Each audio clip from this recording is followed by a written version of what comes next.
All right. Hi, everybody. Thank you for being here.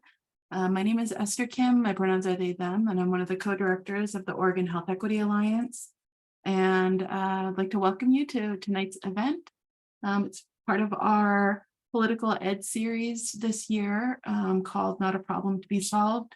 And tonight we are very blessed and fortunate to have Haymarket Poll Collective, Kat Hollis of Haymarket Poll Collective here to share about the work that they're doing. So before we get started, I just want to do a quick, there we go, a Zoom tutorial and overview.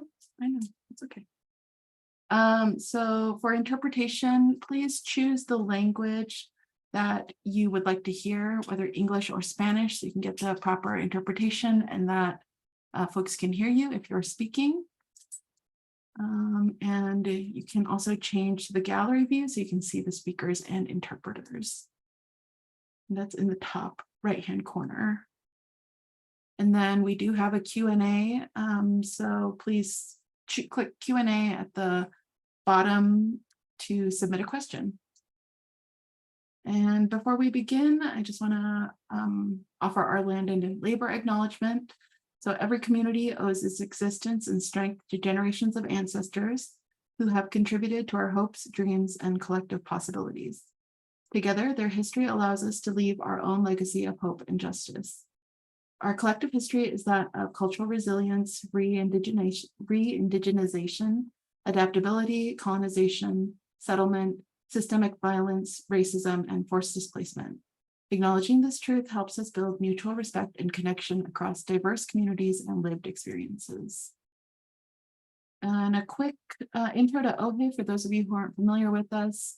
OHEA is a people of color-led collaborative organized to center and uplift the wisdom of our communities of color through racial justice-informed health equity policies and practices as part of the movement to dismantle white supremacy and shift the imbalance of power.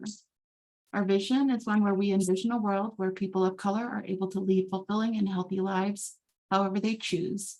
And our bodies of work focus on advocacy, convening, and our knowledge center. So our agenda for tonight is that Kat will be presenting on Haymarket Poll Collective's work. And then we'll follow it with an interview with Kat, and then we'll have a break. And then afterwards, we'll come back, have a Q&A, and then we'll wrap up and close.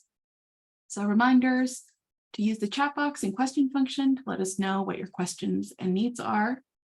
Please say your, that's not going to be applicable because we are a webinar, but if you want to note your name and where you're from, so we know who you are, and this session will be recorded. And the last point is just take care of yourself. So with that, I'm going to pass it over to Kat, and I'm going to switch over to your slideshow.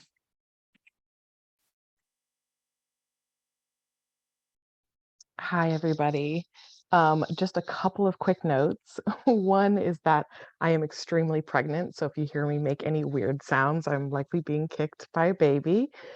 And also just so happy to be here, so blessed. Thank you, Esther, for having me. I'm excited to teach you guys a little bit about what I do. So today I will be talking about Haymarket Poll Collective. We support Black, Indigenous, and transgender sex workers, as well as gender expansive and sex worker of color in Oregon.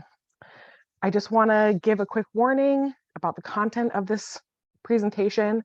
There are discussions of suicide, of medical trauma and neglect, sexual harassment and assault, intimate partner violence, state violence, drug use, racism, sexism, transphobia, and just generally triggering and difficult topics. There's not a lot of gory details included, but these themes are going to come up throughout the presentation, and I encourage you to take space and be kind to yourself during this presentation. But I would also challenge you to face some of that discomfort head on, especially if you live in a privileged identity. So I will get started. My name is Kat Hollis. I am non-binary. I'm a sex worker, and you can go to the next slide. I'm a sex worker, artist, playwright, and very soon to be parent, like literally any day now. And as of this year, I'm also a board member on the ACLU of Oregon, I have also served as a consultant for Black and Pink, which is a national incarcerated sex worker rights organization, as well as consulting with various sex worker-led groups, both nationally and internationally, on sex work decriminalization and worker rights advocacy. In 2020, in the wake of the COVID shutdown, at the first ebbs and flows of the George Floyd uprising, I realized that something needed to change in Portland. I had recently lost 5 coworkers of color to suicide, medical neglect, and violence. And so, as many began to rise up for a better future, I realized that sex workers specifically were being left out of this rising tide. So I raised a call to action called #PDX Stripper Strike, which was an online campaign for accountability in strip clubs in Portland. And I also just wanted to say, I've got the chat open. If you want to interrupt me with questions midway through, if you've got something on your mind, please feel free to ask. I think audience silence is a very white thing to do. I'm all for public interaction. If you have things that you want to ask, feel free to stop me. We'll go on to the next slide. So I'm gonna start by defining what sex workers are. And I have 2 sets of definitions. One set of definitions is given by civilians, and civilian is a term that sex workers use to define non-sex workers. So it's kind of just a turn of phrase that sex workers use. And then I also have definitions that I reached out to the sex work community and I said, what is a sex worker to you? Either literally or metaphorically, what does it mean to be a sex worker? So I'll start off by defining some of the types of sex work that have been defined as. So street-based sex work, parlor work, strip clubs, brothels, escorts, telephone or chat services, webcam modeling, pornography, sugar babies, and many other types. It can also be defined as anyone who trades goods or services for pleasure-based services. So a lot of us might think, well, I don't know if I know a sex worker, but maybe you know somebody who kept sleeping with a okay guy to stay in an apartment, right? Or maybe you know somebody who's exchanged a nice dinner for sexual interactions. Those sorts of things could be considered sex work to many. So the base of definition is very wide there. Sex work is different from, but overlapping with sex trafficking. Sex trafficking would entail some sort of force, fraud, or coercion. Sex work versus trafficking is often separated by the idea of consent of the person participating.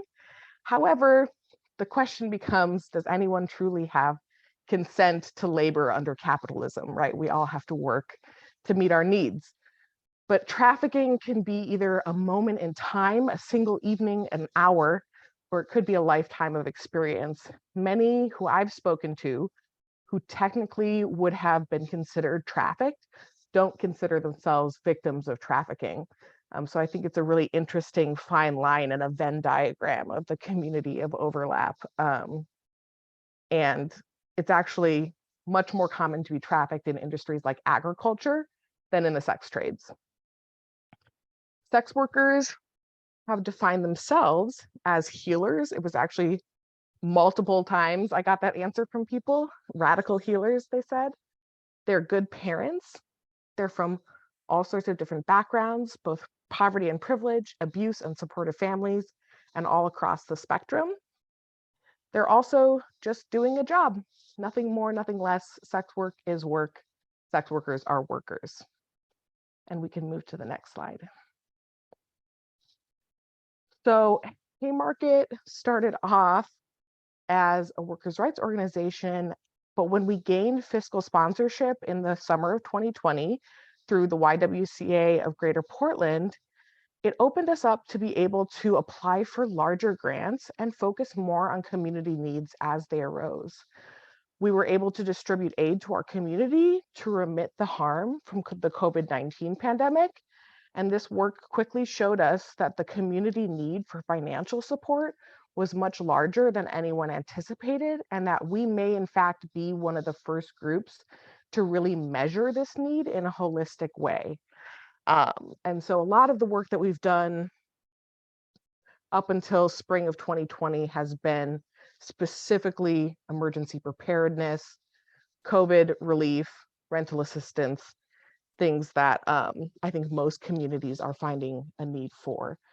And we also have developed a program called Healing Justice that I'll talk a little bit more about in a moment. Next slide. So mission drift and community necessities. I think anyone who has run a program has experienced some sort of mission drift. It happens to the best of us. We have goals in mind, and then we find out that's not necessarily what is needed. Thank you. Yeah, all of these pictures are from stripper strike events or Haymarket outreach programs. So it's actually a lot of fun to find these photos again. Beginning primarily as a sex worker rights advocacy organization, we quickly realized that the protections for independent contractors were extremely weak. Portland actually has the highest number of strip clubs per capita of any city in the Western Hemisphere.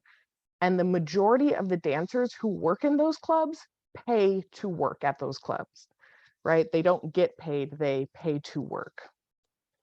So we had to ask ourselves, how are marginalized communities within those clubs supposed to speak truth to power at great personal risk when they struggle with meeting basic necessities?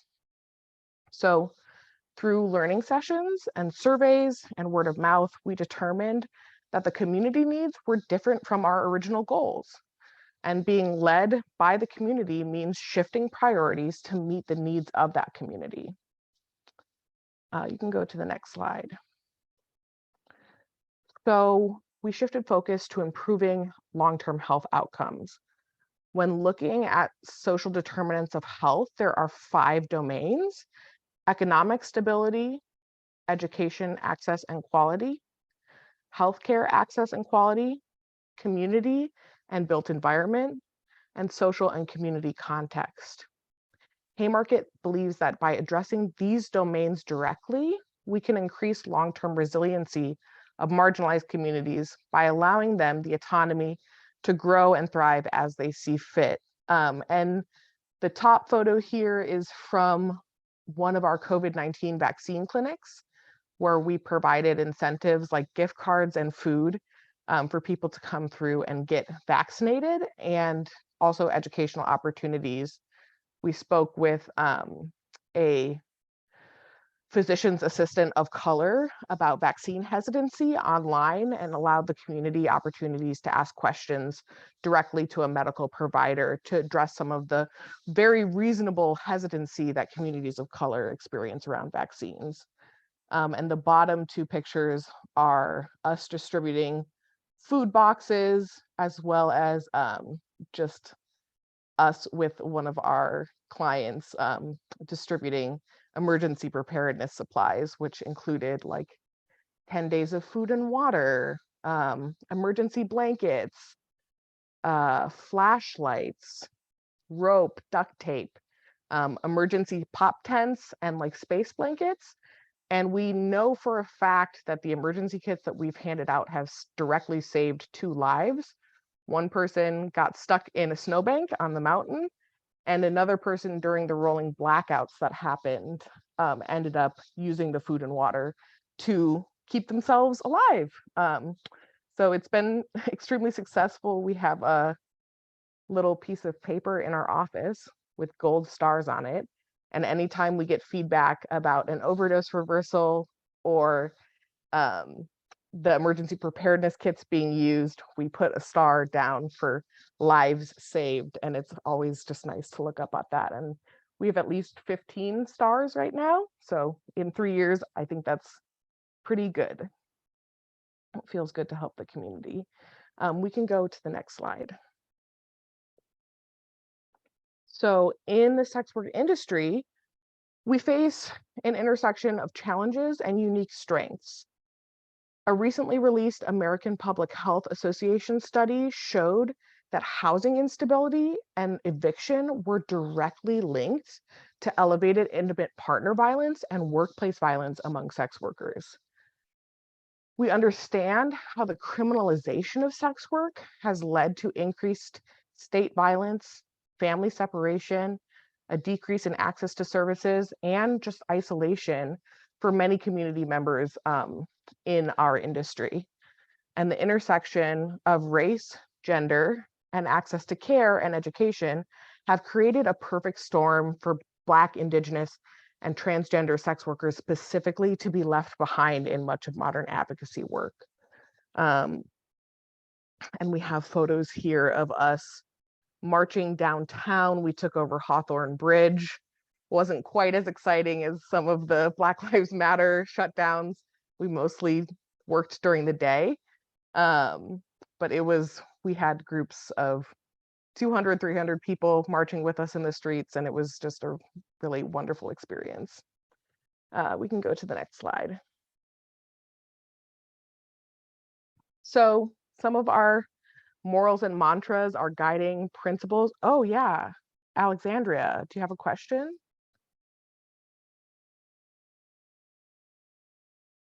I don't know if you can unmute yourself or drop it in the chat. Oh, it's in the Q&A. Nope, sorry, it was an accident. Chat is disabled, by the way. Awesome. Thank you, Alexandria. It's good to know. Well, I'll try to keep, great. Esther's gonna work on getting the chat open for folks.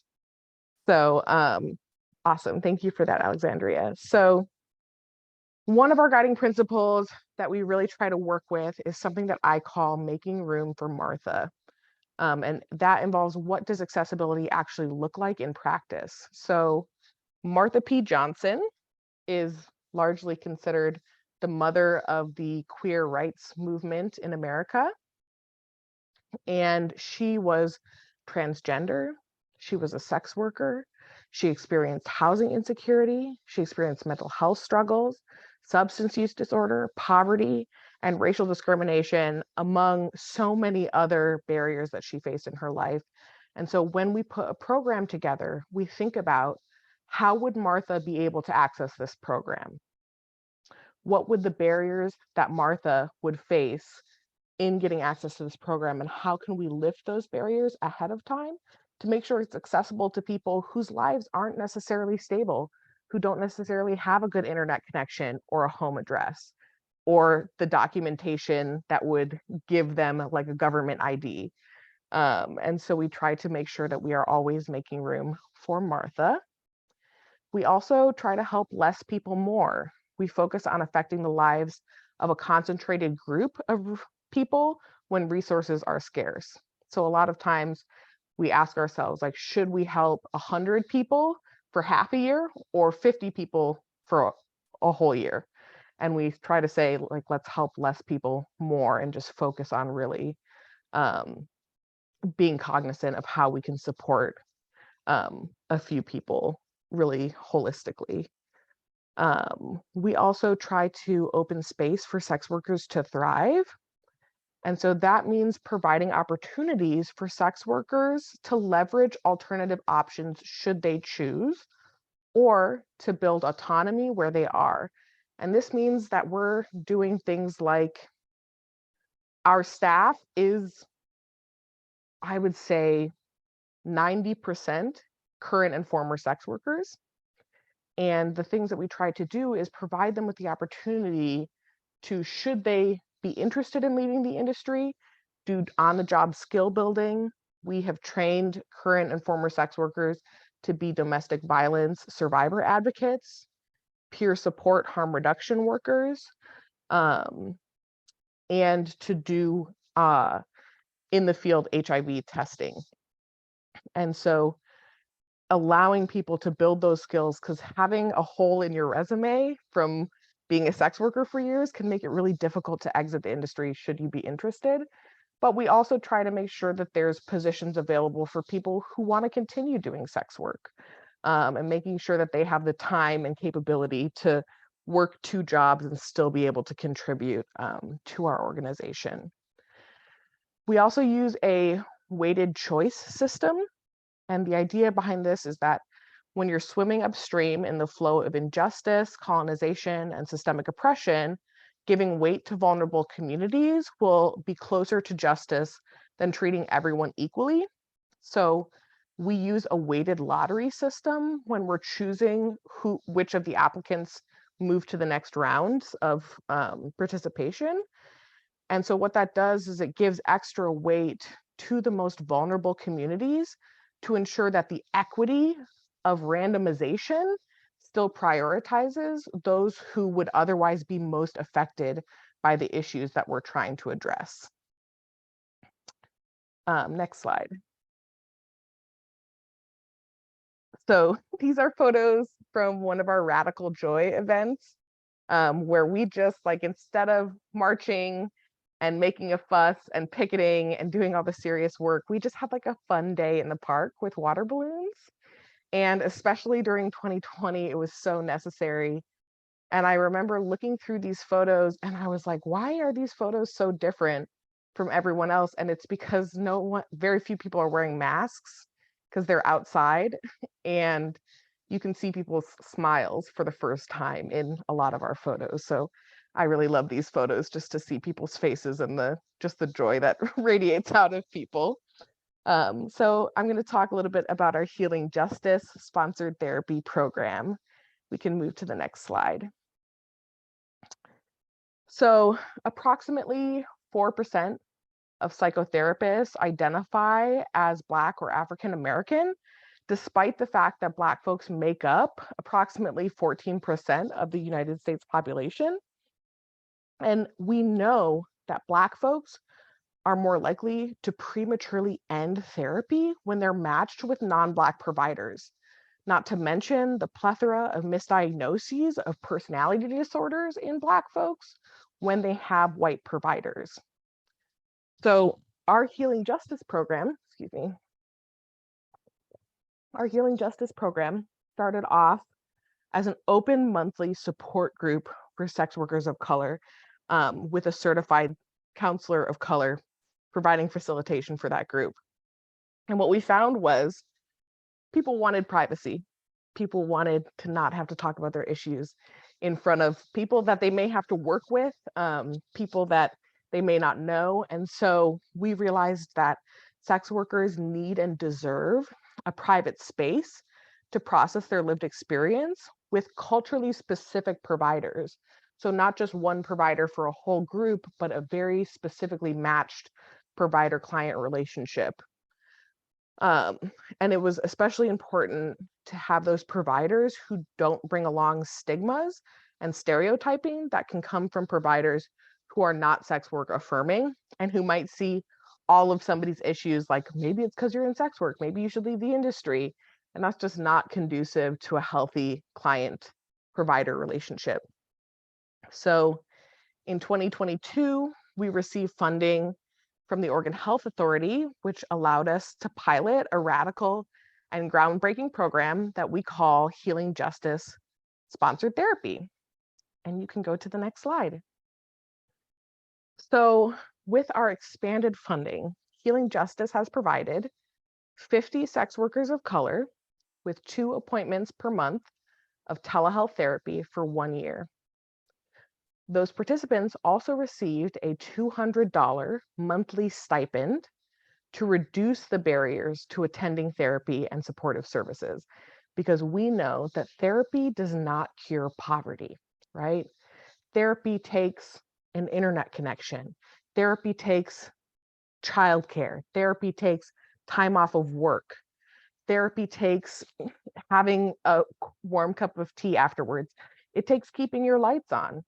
And so we believe that these stipends really help people access supportive services. Like, some people are taking a pottery class, some people are taking yoga, other people are paying their bills or childcare. It's really been used in a lot of different ways, and it's totally up to the participant how they use that money.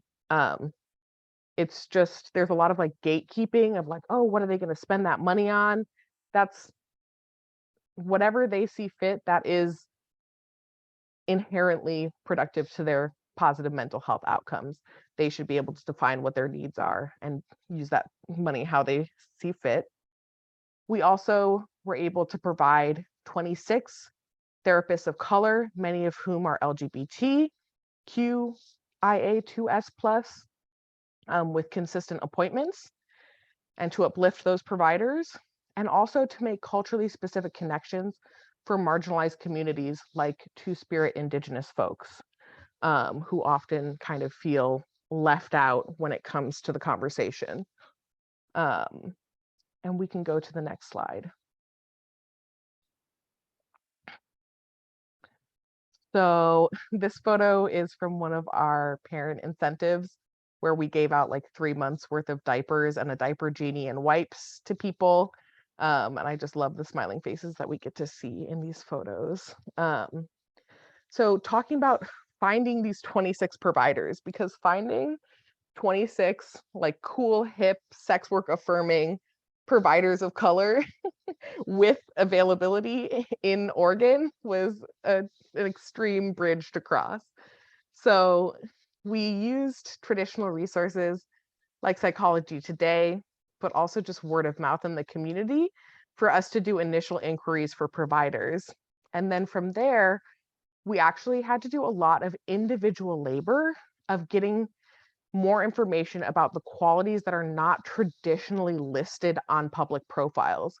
So we did individual inquiries with each individual provider to assess their qualifications in working with folks who experience ageism, ableism, addiction, anti-Blackness, transphobia, colonization and anti-indigeneity, domestic violence, who have English as a second language, experience fat phobia, homophobia, HIV or AIDS diagnoses, housing insecurity, immigration and asylum seeking, incarceration, marginalized religion, poverty, racism, sexism, and whorephobia. And yes, these interviews did take a lot of time. And ultimately, this personalization allowed us to make really meaningful matches for our clients, which was very important to us. So we can skip to the next slide.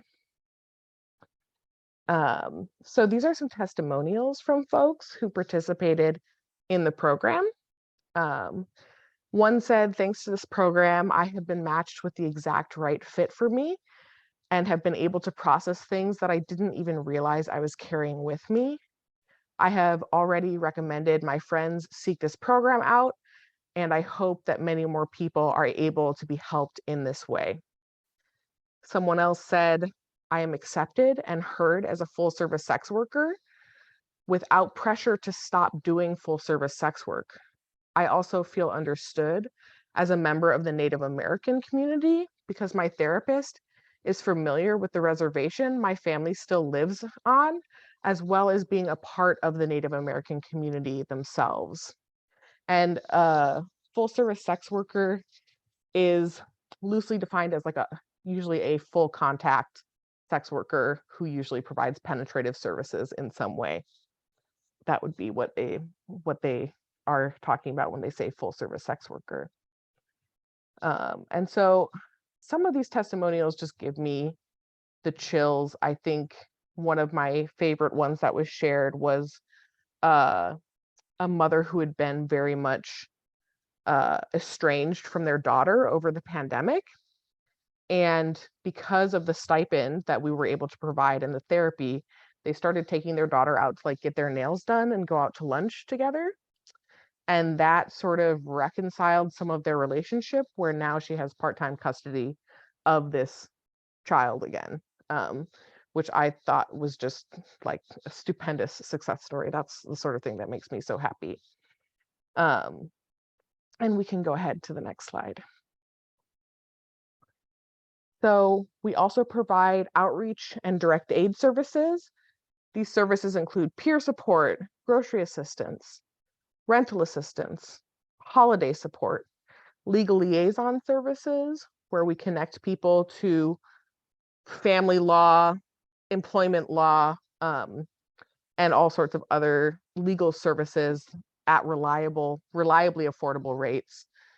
We also do COVID-19 testing, at-home instant STI and HIV testing, vaccinations for monkeypox, flu, and COVID, safer sex supplies, like condoms, dental dams, and lubricant, parenting support, like diapers, overdose reversal supplies, like Narcan, safer drug use supplies, like clean needles and cookers, as well as wound care supplies for intravenous drug users. We also provide menstrual supplies, skill building and training, and sanitation and laundry access. My personal favorite overdose reversal story has been that many of the clubs don't carry Narcan because they feel that it is a liability issue, that if they carry Narcan, they're somehow liable. And I can't tell, am I frozen? No. And so what we've been doing is providing Narcan to dancers in the strip clubs in Portland. And there was a client, like a customer, sitting at the stage tipping a dancer who went into overdose. And the dancer jumped down from the stage butt naked and administered Narcan and saved this guy's life in just heels.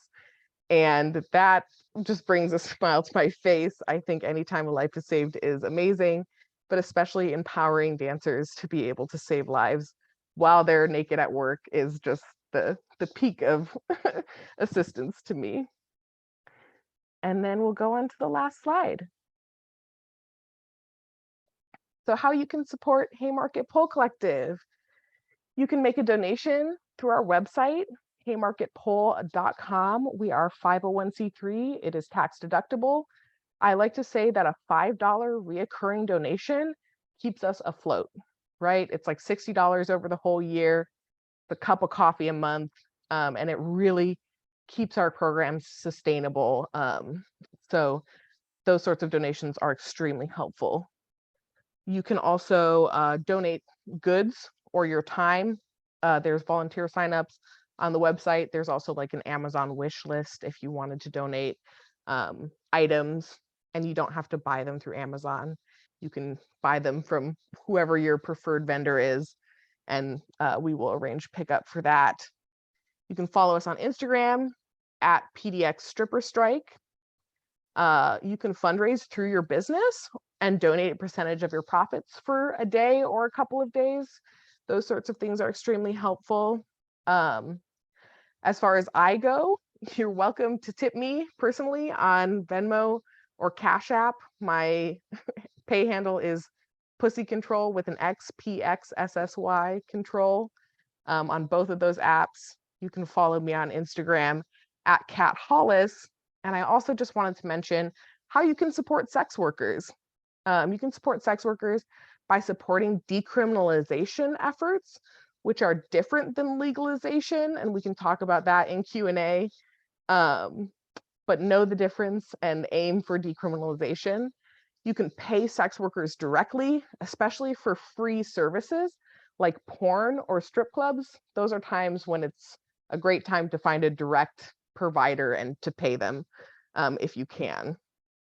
And then just also challenge the internalized stigmas that you may hold against the industry or that you may hear in your workplace, and challenge people to educate themselves and do reading. Books like Revolting Prostitutes are really great for and by sex workers. And that is my presentation.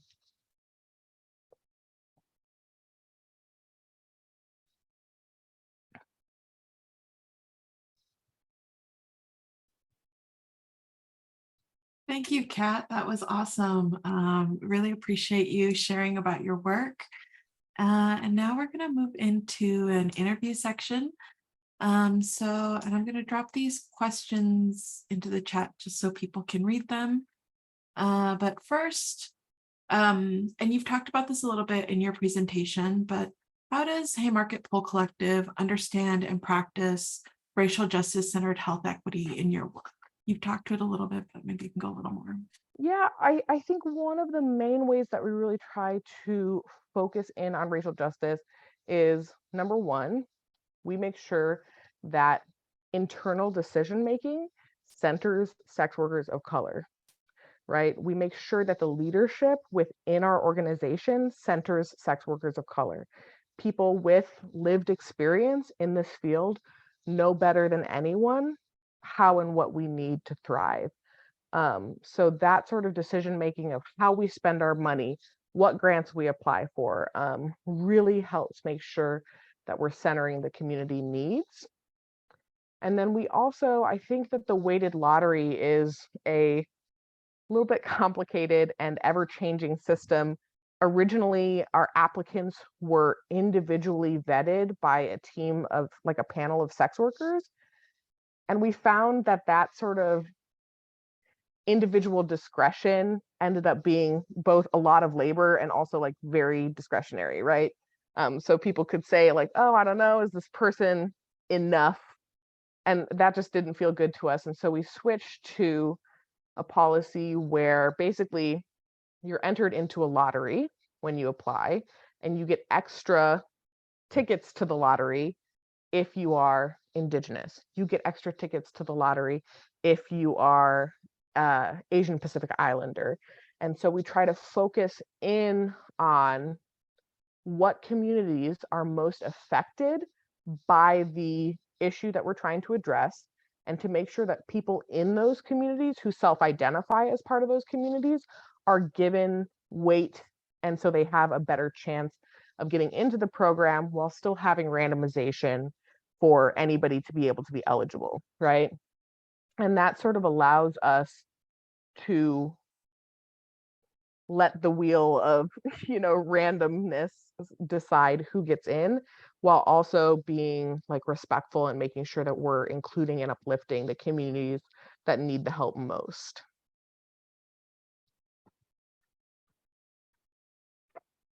Thanks, Kat. And also, I did want to just let everyone know, so we've been having this event with just one ASL interpreter. Thank you very much, Mary. It sounds like the other interpreter is on their way. So just wanted to acknowledge that. And thank you, Mary, for holding it down.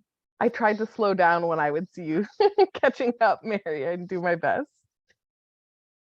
Let's see, the second question is, and again, you talked about this a little bit in your presentation, but what do you see as the most pressing issues facing the communities you serve?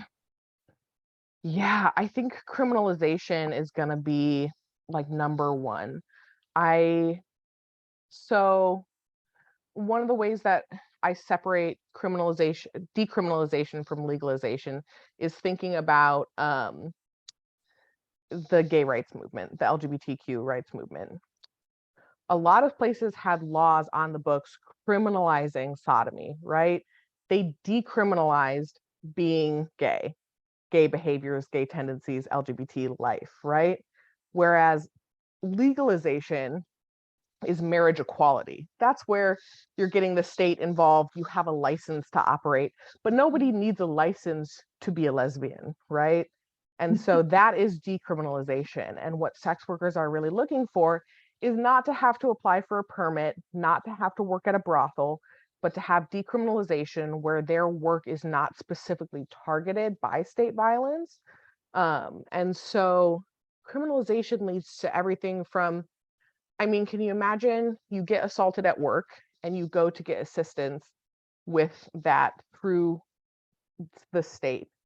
And because of where and how you got assaulted, you get your children taken away because your work is criminalized. So technically that's like not a safe environment for children, where they may not even interact with your work in any way. And so people are really afraid to seek services because of the criminalization of the work that they do. And lifting that burden of criminalization off of people, especially the most marginalized communities, allows them to suddenly have access to care that they did not have before, where they can be honest with their doctors. We've seen this with drug criminalization. And one of the things that I've been pushing is sort of like a Good Samaritan law. And that is that, we saw this in drug use communities where like teens at parties were dying because nobody wanted to call an ambulance because they had been drinking.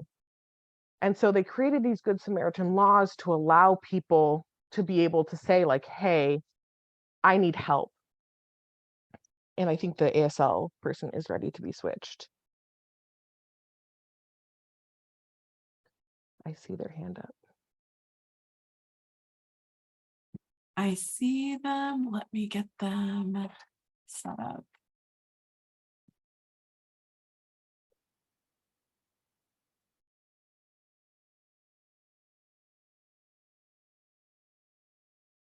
Thanks for your patience, everybody.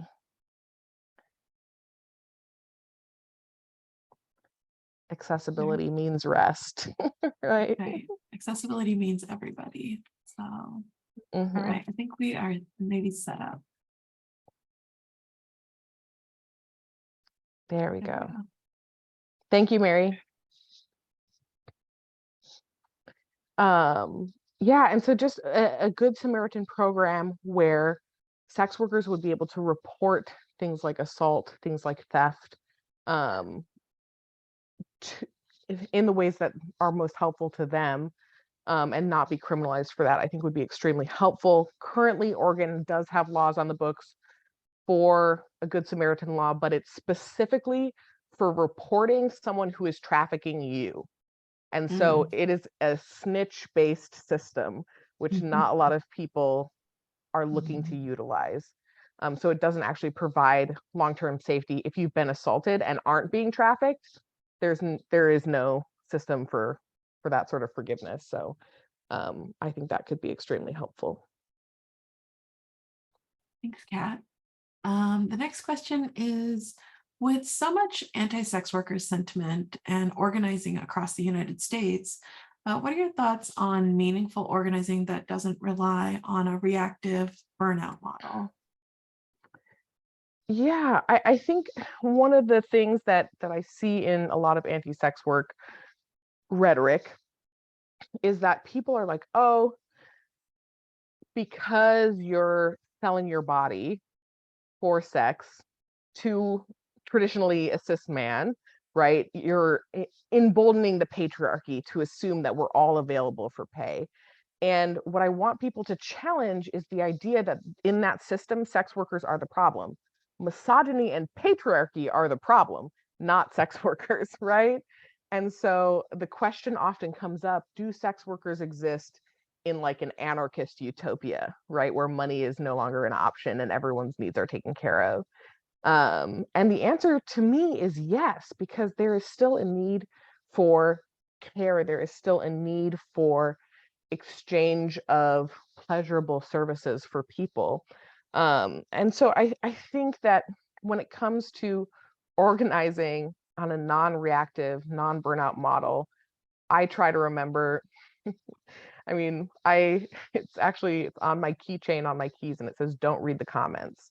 And there just comes a point where the people we're fighting against are not going to change their minds. So my focus is to make sure that I'm addressing the needs of the community first before I start turning and trying to explain myself to people whose minds likely aren't going to change.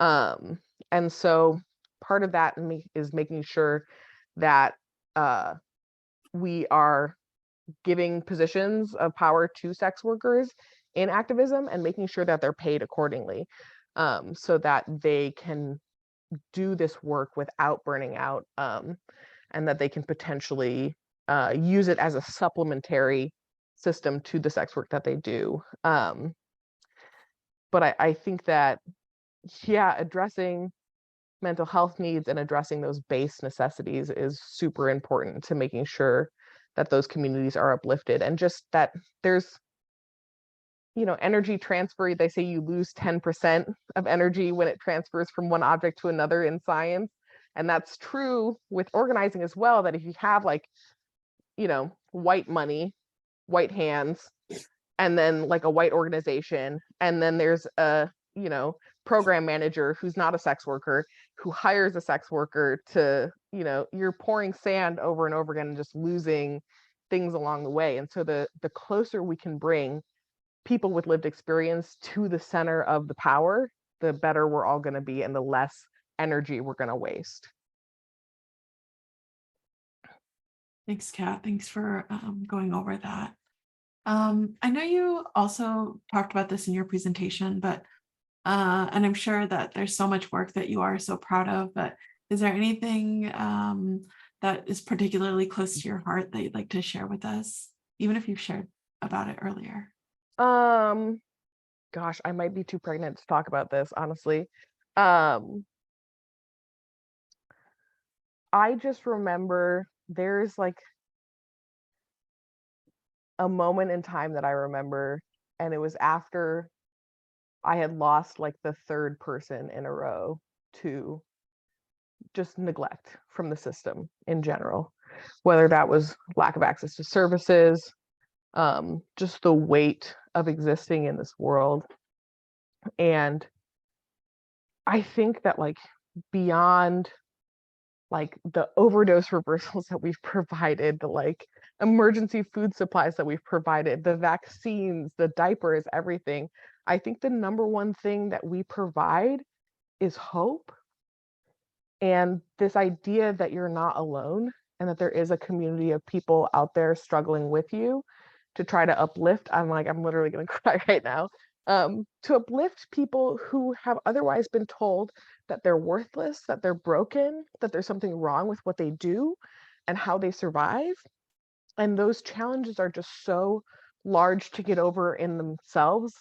And then combine loneliness on top of that is extremely taxing on anybody, especially people who are in these like ultimately super vulnerable positions. And so that peer support, I think, is one of the best things that we do, and give just people somebody that they know that they can talk to who's been there, right? Who's had to be hungry or had to do something that they didn't want to do, or who's been assaulted on a job and not known who to call. And one of the things that I constantly say is, I don't want a sex worker in Portland at 3 o'clock in the morning crying, not knowing who to go to. That if we can provide that space where they're like, I know who to call, that's enough for me. It's so important. Yeah, you all really are providing such a necessary, integral service and community space that, there's just not a lot of focused energy or investment being made. So thank you for doing what you do. You had also pinged this on your last slide, but wanting to wrap up this section with the conversation about how can the broader community support and uplift your org's work and the work of the people that you support. And yeah, this is Garbage, my cat. She is lovely. We love her. And I got teary-eyed and my cat was like, hello, do you need support? As far as like the broader community can goes, I think like one of the main things that you can do when it comes to like a more metaphorical sense is like challenge whorephobia when you see it. Like when you hear somebody say like, oh, I'm just going to give up on this and become a stripper. Like you don't have the skills or the resilience to do that, my friend. Like it's a lot bigger than just putting on heels, right? And so challenging when people like call the end of a bread loaf the hooker, right? Because everybody touches it, but nobody wants it. That sort of language is so horrible and stigmatizing. And I think that we all have little turns of phrase in our language that can be challenged in our workplaces and in our home spaces. So that's one way. And I think that the ways that you can really share and uplift our work is to listen to sex workers, especially gender expansive and sex workers of color, when they say that they need something, when they say that they want something. If you go to clubs or burlesque shows and there's a brown butt there, tip them triple, because it is expensive. The cost of being cute is very high, and especially when you don't fit Western beauty standards, make that like 5s are the new 1s and 20s are the new 5s. tip people well when you do see them, and support. Obviously, transgender and drag performers right now are especially targeted, and so those communities really need to be uplifted. And our work, I think, just spreading the word, following us on Instagram, sharing, even if you have 10 followers, boosts us in the algorithm so much. I don't think people think enough about how digital systems prioritize posting. And so really sharing and saving, commenting, just a couple of emojis can be very helpful. And I think also, if you're in a position of power in an organization that does grant work, really considering how your application process marginalizes communities. Like, I had never written a grant before 2020. Like, I came off the pole and into spreadsheets. And so that was a huge shift for me. And it's been a huge learning process. And so making sure that you have the sort of support for organizations that aren't led with this like huge institutional knowledge base. Stop using acronyms in your work. Name those communities. I know it's like a handful when we say Black, Indigenous, trans, and gender expansive and sex workers of color in Oregon, but we say that for a reason, because each of those communities deserves every turn of the tongue that you have. Those extra characters really mean a lot to identify exactly the communities that you're talking about. So yeah, donate, share, follow, and fundraise. Yeah. Thank you, Kat. This has been awesome. I don't know if there's anything else you want to add before we wrap up this section and take a short break. Anything we haven't touched on that you feel fiery about sharing? That I can think of. I will say, like, we love to say, we're liberal, we're progressive. Democrats just shut down a stripper workers' rights bill in Washington that like sex workers stood behind and worked towards. And the Democrats were like, we know the best. And so really challenging the sense of saviorism that you have for sex workers and listening to sex workers as experts in their own community, I think is really key. Well, thank you, Kat, and thank you, everyone. Now we're going to take a 10-minute break. So stretch, get a drink of water, move your body, and we'll come back at 7:10, and I'll put up a little placard. So thanks, everyone. We'll see you soon. Thank you.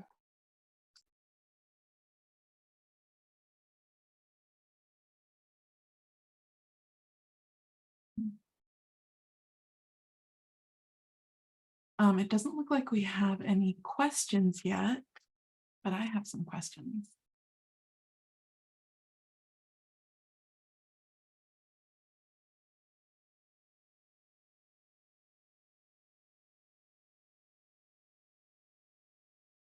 And we do have life happening at this house. There's dinner being made, so please excuse any dishes. You are good. Don't worry about it.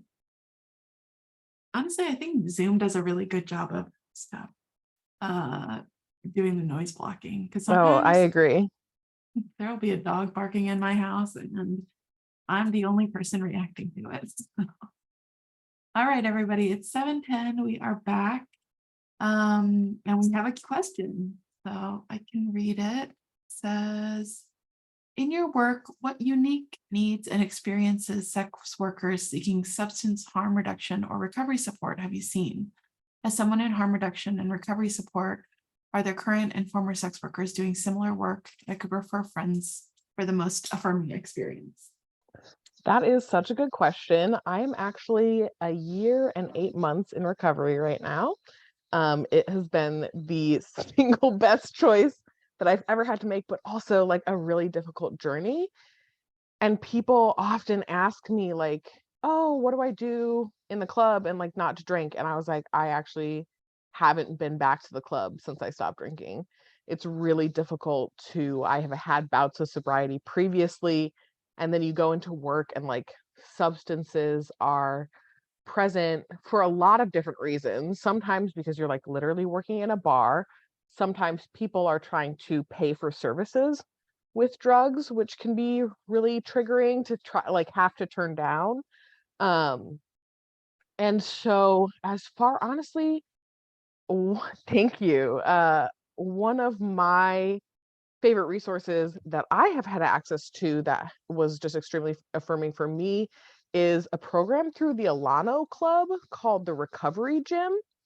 And it is a free CrossFit program for people who are in substance use disorder recovery. Um, it, it was just a great community. It was a way that you could like go in and get your exercise in with people who like understand, and it's like secular, which also was really helpful for me because secular resources are really difficult to find. Um, I think I also I credit Cascadia Behavioral Health for saving my life. They take OHP and they have a really great outpatient recovery program that, and it may have just been my particular provider, but he was extremely supportive of who I was and met me where I was, and was just very easy to be open and honest with. So that's a program that I love. Central City Concern also does really great work for people who are experiencing housing insecurity, especially. I love that you can like walk into Central City Concern's East County location and like get a prescription and a psychiatrist and therapy and housing support like in the same breath. Um, we also have current and former sex workers who are in recovery in our program who do harm reduction outreach, specifically providing safer use supplies. And I think we could probably lean more into like peer support services for people who are in recovery, because that is largely lacking, and it can be really difficult when you're in the industry to get out of drug use. And I think that a lot of people,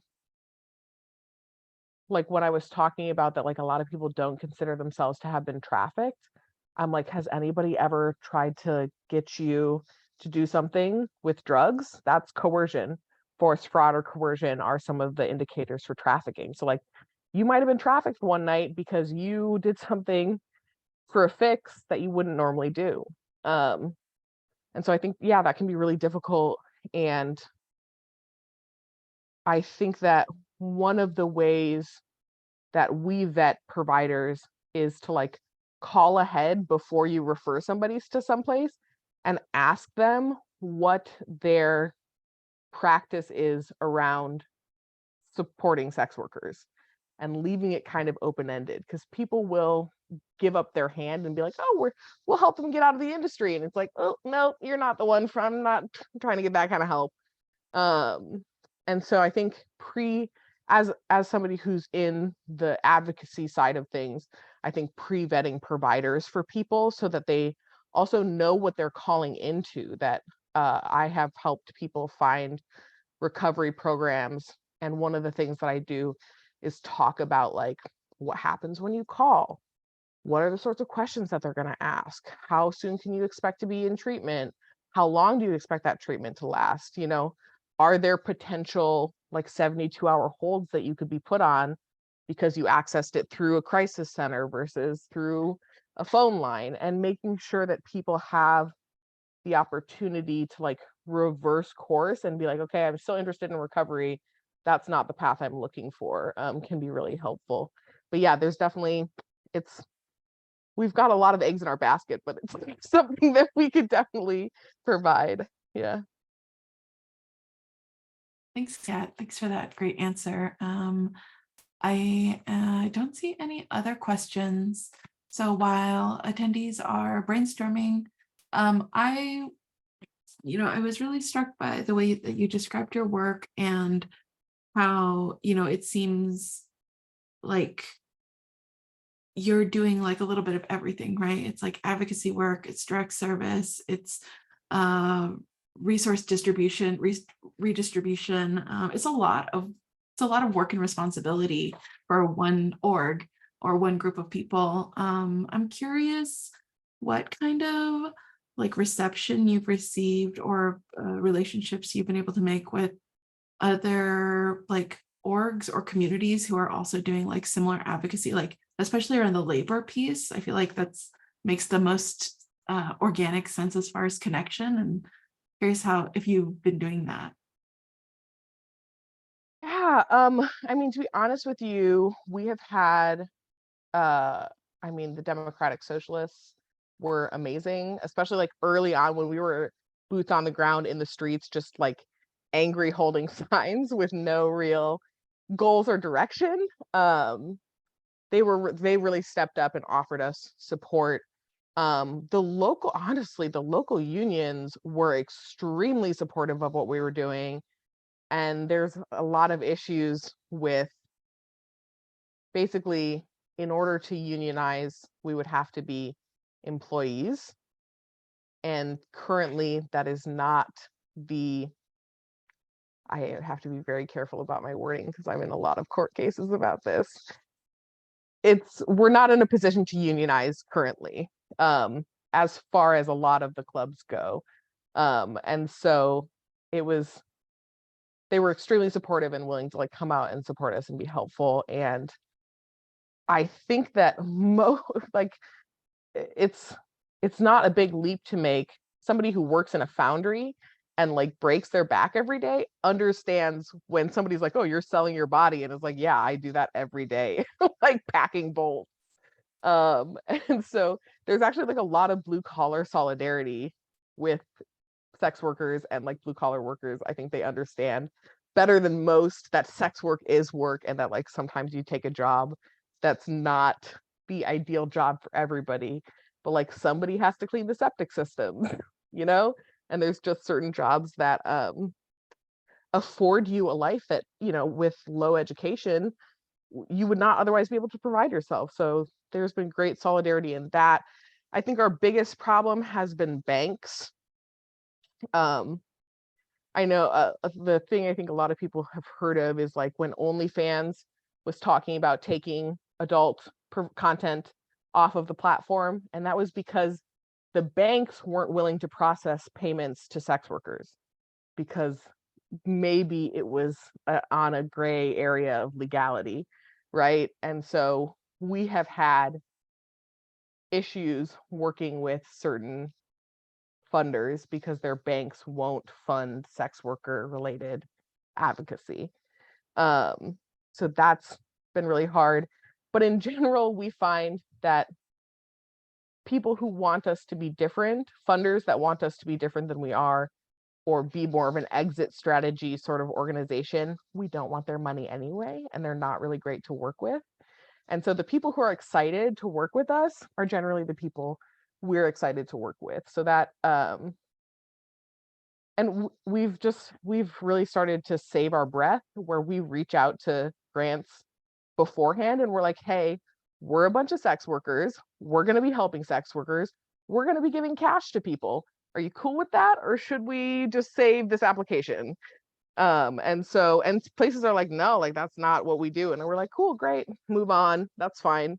Not everybody has to love us, but yeah, it is interesting, these progressive organizations that in the end are fairly conservative. Yeah, thanks, Kat. That's great to hear that their labor organizers are in solidarity. That's wonderful. I'm not seeing any other questions in the Q&A. Oh, Alessandra said, thanks to you and Garbage Cat for being here. Yeah, Garbage Cat. What a cutie. She's maybe 16. Wow. She's old.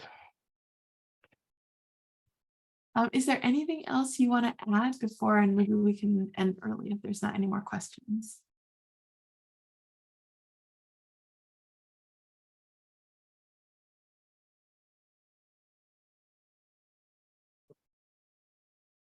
Yeah, I guess I would also just like to say that the work that we're doing is not all that unique. There are organizations all over the country doing this work that are a lot more mutual aid centered.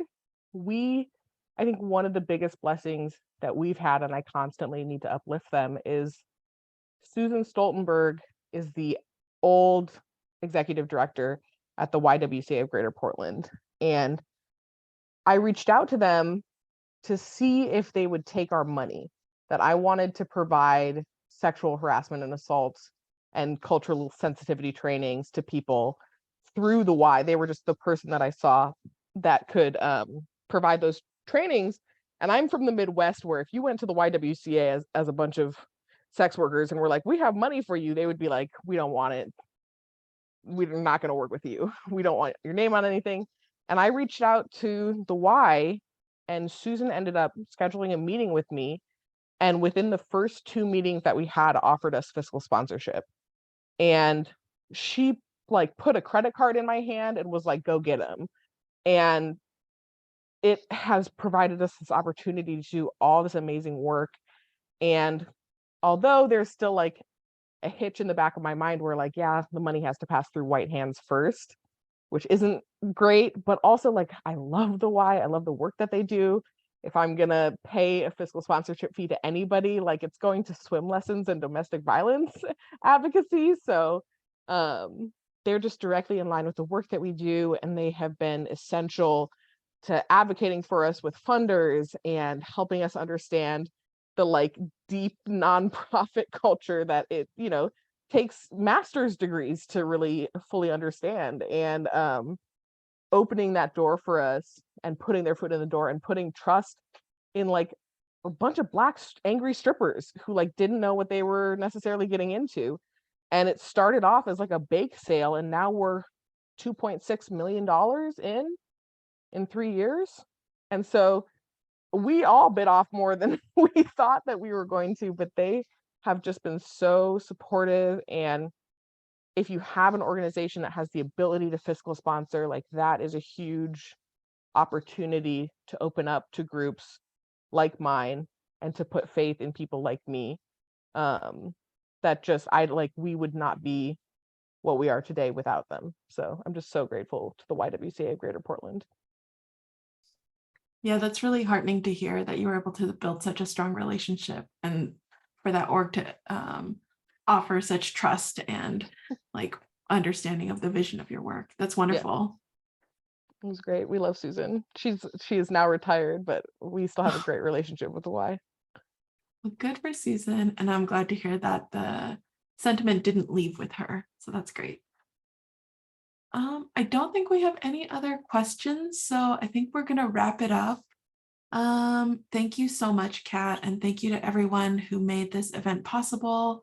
Appreciation to our interpreters and to our transcribers and attendees. You are all wonderful.